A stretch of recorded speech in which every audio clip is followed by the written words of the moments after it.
Hello to everyone, my name is Horot and welcome to our YouTube channel where I'll look at some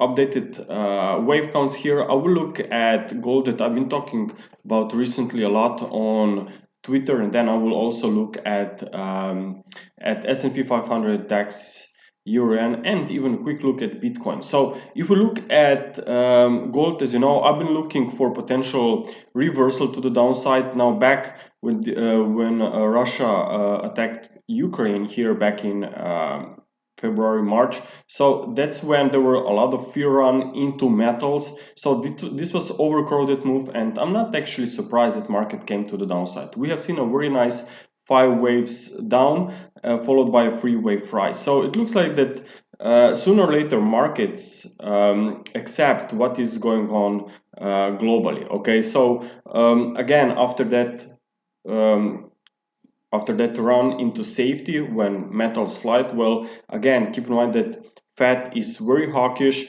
so it's not a surprise actually that gold is moving lower while the US dollar is gaining. So what we are seeing and what we were expecting is obviously more weakness after this 3 wave rise, which stopped at the perfectly 2000 psychological level around 61.8%. So wave C can be now in play. Now, usually wave C will move to very similar distance compared to wave A. So that's my minimum projection level. Okay, so I came out with 1840, 1820 is the area where we could see some price stabilization. But looking at the higher degree time frame charts, well, it's still unclear if we are going to consolidate to make this wave 4 higher degree, this wave 4 as a triangle. Okay, and you're now going to see only 3 waves down for a wave C, or maybe this drop from March highs can even unfold in 5 waves as part of a flat. So for now, I think that it's not really important for the near-term swings. I think that near terms we are looking to the downside for more weakness. Regarding long-term picture, well, we could be just chopping around in this big range. Okay, now let's take a look also on stocks. So what are stocks doing? Well, we are seeing a very nice healthy pullback, I should say, from the highs. It obviously, the prices obviously came to the downside after a very hawkish Fed, so we will see if they will continue to be that hawkish. Market can definitely speculate here that at some point they will not be that aggressive anymore, so markets could then quickly again stabilize. Keep in mind that there was also a lot of outflows. I think it was the most out from ETF stocks. It was the most outflows from for the last 2 years since pandemic low. So this is quite interesting because once again, anything that is overcrowded, overreacted, well, you may see the response in the opposite direction, the markets. Okay, so keep in mind that I'm still observing this to be a wave 4. Of course, it can be a little bit tricky. This wave 4, I'm not sure if maybe 4,000 level is going to come in play once more, or will current yesterday's sell-off around 4,200 hold as a support. So if we are able to stay above yesterday lows, then I even think that this wave 4 could at some point become even a triangle. So that's just an idea, just observation sorry. So actually still we are in a risk off mode, and there's actually a serious threat that we will break below these February levels and potentially even test 400 level. That's on SPY here that I'm looking at. Okay, so but if we hold this low, it can still be a triangle. Keep in mind that drop from the recent highs was in 3 waves. Okay, so I'm very careful here. I want to see the response, obviously a bounce very sharp one by the end of the week to make sure that maybe really triangle could be the next play. So for now, since we are in risk off mode still, well, we should consider also that Japanese yen could make some gains finally. I mean, we have Bank of Japan this week, so if they will change any policy or if there will be speculations for any intervention, Japanese yen could be even higher, and in risk off mode we could see much more weakness on those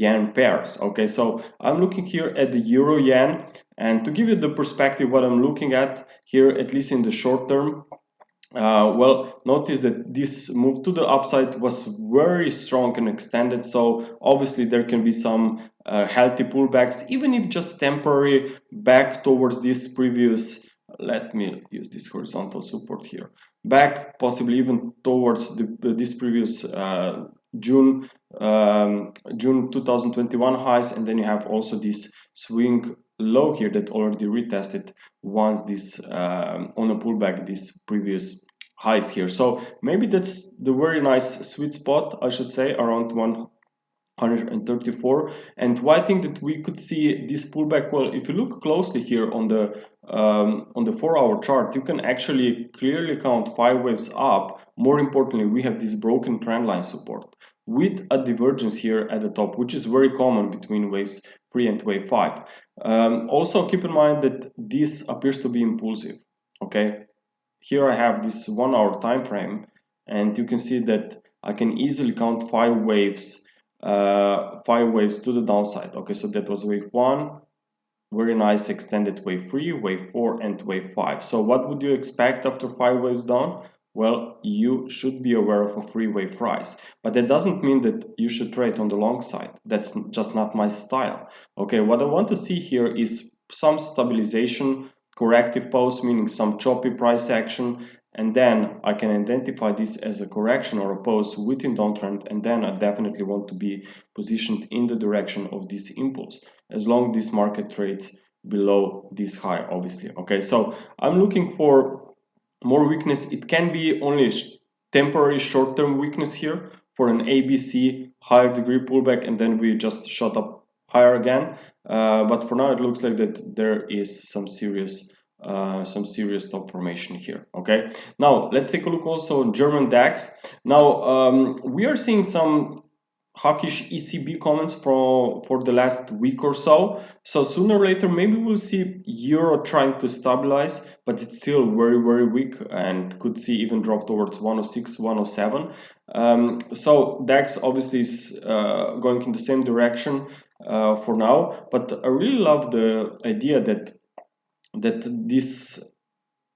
this index actually made 5 waves up here from March lows, okay, followed by an ABC correction that is now in place. So I want to see the response, what market will do here around 61.8% and the 50%. There is also wave C that equals to wave A in that area. So 13,300, 13,600 is actually the first support. So if we can stabilize here by the end of the week, and maybe even a rally with a small impulse, well, that would be quite a nice indication that actually we are headed higher into this wave C. Okay, so of course I want to see what the S&P 500 will do at the same time, but as I said, if S&P 500 can hold the previous swing lows, I think that this German DAX could also stabilize here.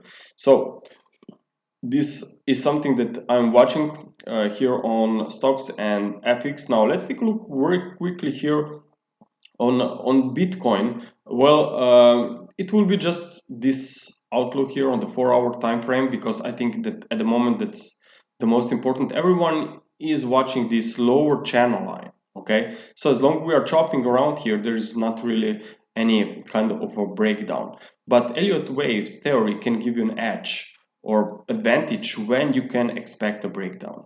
Okay, notice that we had previously very nice 3-wave recovery followed by 5 waves down. Okay, so this is the most bearish pattern you can get. Even if we just see a temporary weakness for a 3-wave drop, like this towards 36, 35,000, I still think there is a plenty of room for more weakness, because as said, this was a 5 waves down and you are now in a corrective rally. It looks like this correction could be a flat, because you had these 3 waves up for wave A, okay, and then 3 waves down for wave B. So ideal resistance, well, the first one is already here around 41,600, but then you have a second area very important around 43,000. Okay, so watch out this area here. It could be retested, but overall I would not be surprised if in the next week or two, maybe we will see this broken trend line. Then it's the only matter of time if we will retest very quickly these January lows and clear out even some stops below 30,000, or we will try to stabilize here around 35,000. But I think that there is clearly room for more weakness here after this correction. Will end. Traders, I hope that you enjoyed this video. If you are interested in more of those analysis daily charts that we are updating for our clients, then obviously I welcome you to check our website. We have this trial offer for FX or crypto. So if you're interested, check this in. Okay, traders, trade well. Bye.